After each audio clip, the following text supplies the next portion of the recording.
সন্ত্রাসীদের আইনের আওতায় আনতে গাজীপুর সহ সারা দেশে অপারেশন ডেভিল হান্ট শুরু করতে যাচ্ছে যৌথ বাহিনী। স্বরাষ্ট্র মন্ত্রণালয় জানিয়েছে, সারা দেশে যৌথ বাহিনীর অভিযানে এখন পর্যন্ত 48 জন গ্রেপ্তার হয়েছে। এর মধ্যে গাজীপুরের 5 উপজেলায় 40 জনকে গ্রেপ্তার করেছে জেলা পুলিশ।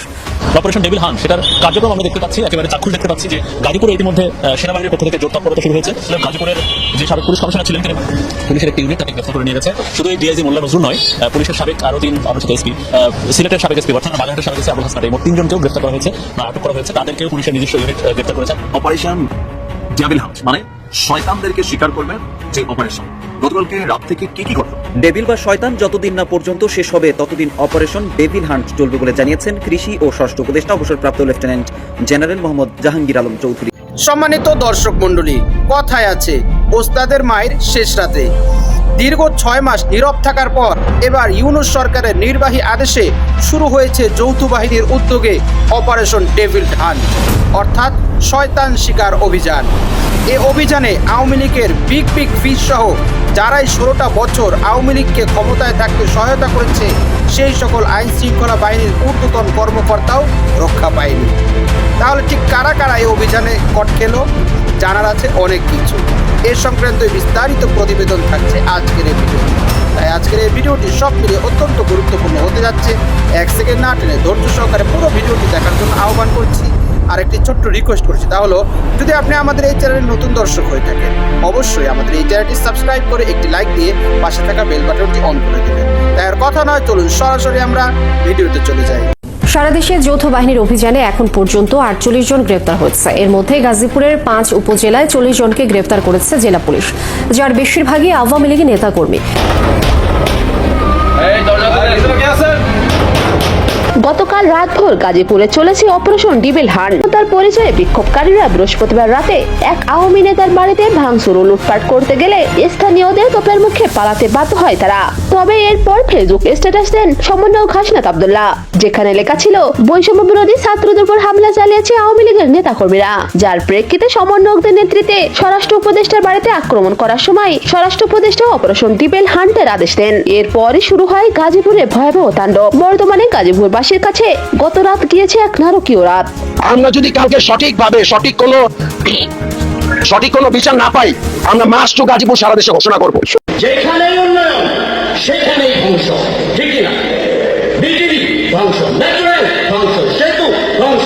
বাংলাদেশ পুলিশের একজন ডিআইজি ও 3 জন পুলিশ সুপারকে আটক করা হয়েছে। শুক্রবার রাতে পুলিশের বিভিন্ন ইউনিট থেকে তাদের আটক করে ঢাকা মহানগর গোয়েন্দা পুলিশে আনা হয়েছে। পুলিশ সূত্রে জানায়, শুক্রবার রাতে নীলফামারীর ইন সার্ভিস ট্রেনিং সেন্টারের কমান্ড্যান্ট পুলিশ সুপার আসাদুজ্জামানকে রংপুর মেট্রোপলিটন পুলিশ আটক করে তাদের হেফাজতে নিয়ে যায়। শনিবার দুপুরের পর তাকে ঢাকা মহানগর গোয়েন্দা কার্যালয়ে আনা হয়। একই দিন রাজশাহী সারদা একাডেমিতে সংযুক্ত থাকা গাজীপুর মেট্রোপলিটন পুলিশের সাবেক কমিশনার মোল্লা নজরুল ইসলামকে আটক করা হয়। রাজশাহী জেলা পুলিশ একাডেমির সহায়তায় তাকে আটক করে ঢাকার গোয়েন্দা কার্যালয়ে প্রেরণ করে। এছাড়া রংপুর রেঞ্জের সংযুক্ত পুলিশ সুপার আব্দুল মান্নান ও আবুল হাসনাতকে আটক করে রংপুর মেট্রোপলিটন পুলিশ। পুলিশ সূত্র জানায়, আটক ডিআইজি মোল্লা নজরুল ইসলাম গাজীপুর মেট্রোপলিটনের সাবেক কমিশনার ও ঢাকা মহানগর গোয়েন্দা বিভাগের দায়িত্বে ছিলেন। একটা সময় তার বিরুদ্ধে খুন, গুমসহ অনৈতিকভাবে শক্তি প্রয়োগের অনেক অভিযোগ উঠেছিল।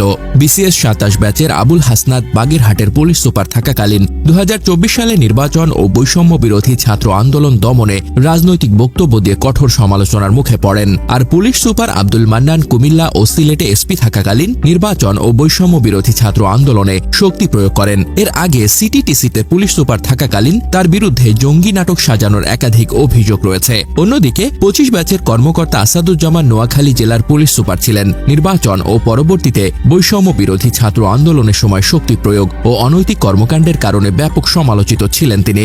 জানা যায়, জুলাই আগস্ট অভ্যুত্থানের পর তাদের প্রত্যেকের বিরুদ্ধে মামলা করা হয়। এরপর তাদের পুলিশের বিভিন্ন ইউনিটে সংযুক্ত রাখা হয়। ঢাকা মহানগর গোয়েন্দা পুলিশের এক কর্মকর্তা সাংবাদিকদের বলেন, নজরুল সহ আরো কয়েকজন কর্মকর্তাকে আটক করা হয়েছে। আমি আপনাদেরকে বলতে চাই, আমরা এক এক করে তাদেরকে খুঁজে বের করব। আমি নিশ্চয়তা দিতে চাই, যারা এই ফেসিবাদের সাথে আঘাত করবে তাদেরকে পুলিশের চাকরিতে করতে দেওয়া যাবে না। গাজীপুর মহানগর পুলিশের কমিশনার ডক্টর মোহাম্মদ নাজমুল করিম খান বলেছেন, গত রাতে যে ঘটনাটি ঘটেছে তার জন্য আমি পুলিশের পক্ষ থেকে আপনাদের কাছে ক্ষমা প্রার্থনা করছি, এই জন্য ব্যর্থতা স্বীকার করছি।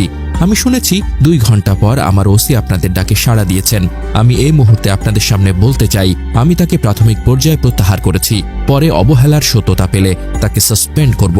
আমি আপনাদের নিশ্চয়তা দিতে চাই, যারা ফ্যাসিবাদীদের আঁতাত করবে তাদের পুলিশে চাকরি করতে দেওয়া যাবে না।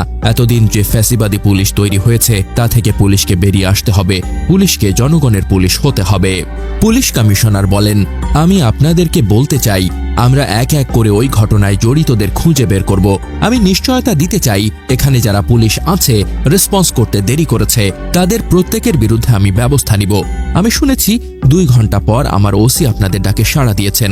আমি আপনাদের এই মুহূর্তে বলতে চাই, আমি তাকে সাসপেন্ড করব। অপারেশন ডেভিল হান্ট মানে শয়তানদেরকে শিকার করবে যে অপারেশন, গতকালকে রাত থেকে কি ঘটলো। তবে এখানে আপনাদেরকে জানিয়ে রাখি, এটা শুধুমাত্র যে গাজীপুর এলাকায় ঘটছে বিষয়টা তা না, এই অপারেশন কিন্তু সারা দেশ জুড়ে চলছে। সরকারের কাছ থেকে একটা বিশেষ বার্তা গেছে, কারণ স্বরাষ্ট্র উপদেষ্টার তো অস্তিত্ব থাকবে না। সম্মানিত দর্শক মণ্ডলী, কথায় আছে ওস্তাদের মায়ের শেষ রাতে।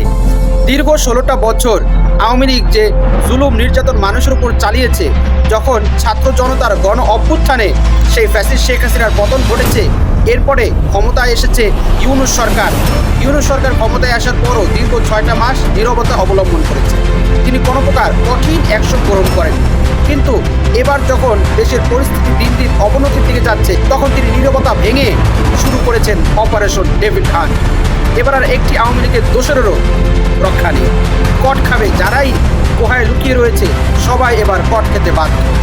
কেননা এবার যৌথ বাহিনী তাদের সর্বোচ্চ প্রচেষ্টা সহ এবং ছাত্র জনতার সহযোগিতা ও জনগণের সহযোগিতা নিয়ে শয়তান শিকার অভিযানে নেমে পড়েছে, যার ফলশ্রুতিতে আমরা দেখেছি এখন পর্যন্ত আপন পদে বহাল থাকা অনেক সশস্ত্র বাহিনীর আওয়ামী লীগের দোসর, যারা নাকি 16টা বছর আওয়ামী লীগকে ক্ষমতায় থাকতে সহযোগিতা করেছে, দমন পীড়ন নির্যাতনে যারাও অংশগ্রহণ করেছিল, সেই সকল আইন শৃঙ্খলা বাহিনীর ঊর্ধ্বতন কর্মকর্তা সহ আওয়ামী লীগের বড় বড় নেতাকর্মীরাও এই অভিযানে কট খেয়ে ফেলেছে।